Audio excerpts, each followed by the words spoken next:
Welcome to our new blog. જય શ્રી કૃષ્ણ બધાને. અને ખૂબ જ સરસ મજાની સવાર થઈ ગઈ છે. ફૂલકાચડીનું જાગરણ હતું ને તો આખી રાત વરસાદ આવ્યો. હું નાની હતી તો એમ જ થતું, જાગરણ હોય ને તે દિવસે જ વરસાદ આવે, સવારથી અત્યારે નથી. અને વાગી ગયા છે 12.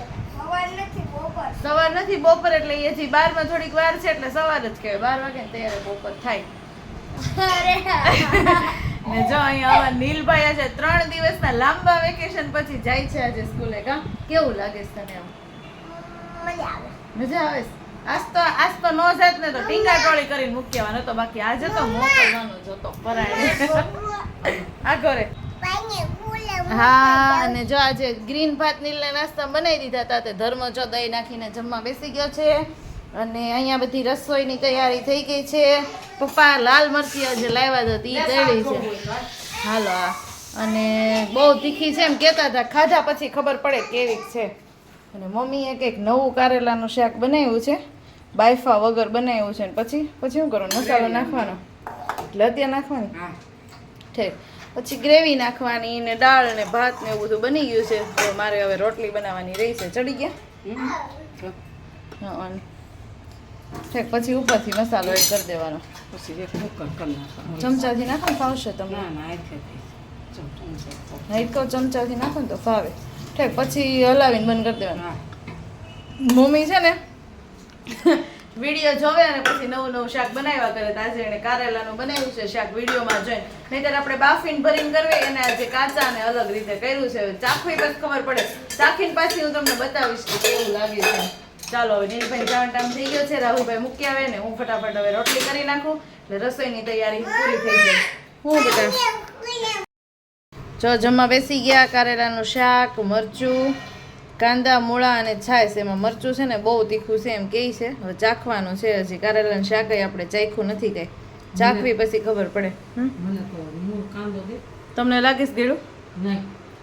હાલજો. લીંબુ વાળો છે, હાલશે? કાંદો તો છે ને મને લીંબુ વાળો જ ભાવે. લીંબુ વાળો હોય ને તો સ્મેલ જરાય ન આવે. હવે આપણે શાક ચાખીને પછી કઈ કેવું છે.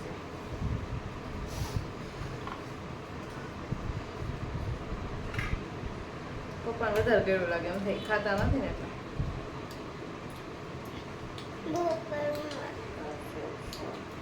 નથી જોયું સેજ છે નોર્મલ, પણ આમ એટલું બધું લાગતું નથી કે તો કારેલું કડવું લાગે. ખાવા મને લાલ મરચા મમ્મીએ તેડ્યા છે. બહુ તીખા કોઈથી ખવાતા નથી, તોય આપણે થોડું થોડું ચાખવી. નીલને છે ને રંગકામ અને છાપકામ નું કરવા નતું. તી ભાઈ તો કચરું કરીને વહી ગયા, પછી મારે કરવું પડ્યું આ બધું. જો મેં અહીંયા ઝાડવું ક્યાં હતો? ઝાડવું એને કર્યું છે. ઝાડવું ન હોય કરના કાઢી. પછી હવે લીલો કલર હતો નહીં, એમ 3 જ આકાર હતા, 4 કર્યા છે લાલ છે. છે ને એ ભાઈ તો એ ગમે એમ કરીને હાથથી કોતરી કરવા હતું. અમારી ભાઈ તો ઉતાવળા બહુ, પછી મેં કરી દીધું. હાલો નહીં લવા બધું તું મૂક તો ખરા બેટા, ચોખ્ખું કરી નાખાય તું બરાબર. મેં તને કેટલું કરી દીધું. તો ગાઈઝ મમ્મી, ધર્મ અને નીલ 3 ગયા છે મંદિરે આરતીમાં. તો એ 3 આરતીમાં ગયા છે અને મારે કરવાની છે ઇસ્ત્રી. તો હું ફટાફટ પહેલાં ઇસ્ત્રી કરી લઉં, પછી રસોઈ બનાવવાની છે. અમે ઘરમાં 7 જણા છીએ, પણ થોડું થોડું બનાવવાનું હોય, પણ અલગ અલગ બનાવવાનું હોય એટલે બહુ કન્ફ્યુઝન થાય. કોકને રોટલી ખાવી હોય, કોકને ભાખરી ખાવી હોય, કોકને એની સાથે ચા ખાવો હોય. એટલે 7 જણા છીએ પણ કન્ફ્યુઝન બહુ જ થાય, બધું અલગ અલગ.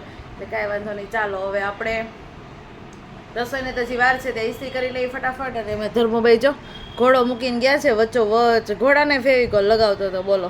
હું ઓલું બધું નીલનું લગાવતી હતી અને તો પોતે ઘોડાને ફેવિકોલ લગાવે. પછી પાછું આંગળીથી આમ કરે. છોકરા એટલે છોકરાઓ પણ ક્યારેક ઠકવાડી દે.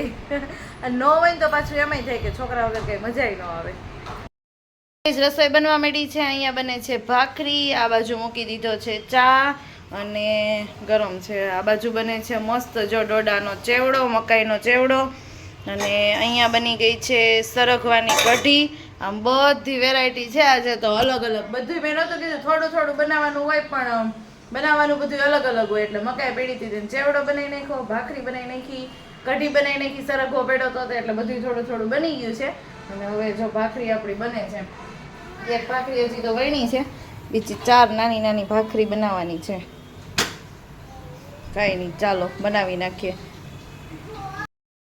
અમારે અહીંયા જો ભક્તિમય વાતાવરણ શરૂ થઈ ગયું છે. મસ્ત હનુમાન ચાલીસા નીલ બેઠો બેઠો બોલે છે, સરસ મજાનો. ભગવાનને પોઢાડવાનો સમય થઈ ગયો છે, તો ચાલો ભગવાનને પોઢાડી દઈએ.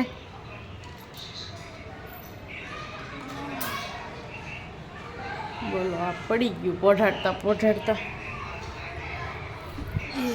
ભગવાન લાલાને જો આજે નવા વાઘા પહેરાવ્યા છે, સરસ પિંક કલરના. નવી બુટ્ટી લઈ આવી છું લાલા માટે. ચાલો ભગવાનને પોઢાડી દઈએ.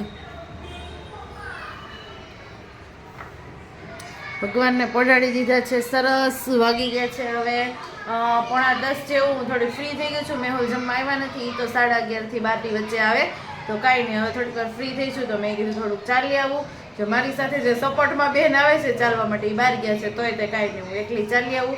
કોકને ફોન કોલ્સ કરવાના હોય કે એવું હોય, કોકને યાદ કરવાના હોય, તો હું ચાલતા ચાલતા કરી લઉં. જો એ બેન ન હોય તો પછી હું ફોન લઈને જ ન જાઉં. તો કાંઈ નહીં, ચાલો આજે એ નથી તો હું ફોન લઈને જઈશ. અને 9:45 થઈ ગયા છે, તો અહીંયા જ આપણે બ્લોગનો એન્ડ કરી દઈએ. જય શ્રી કૃષ્ણ, બધાને શુભ રાત્રિ.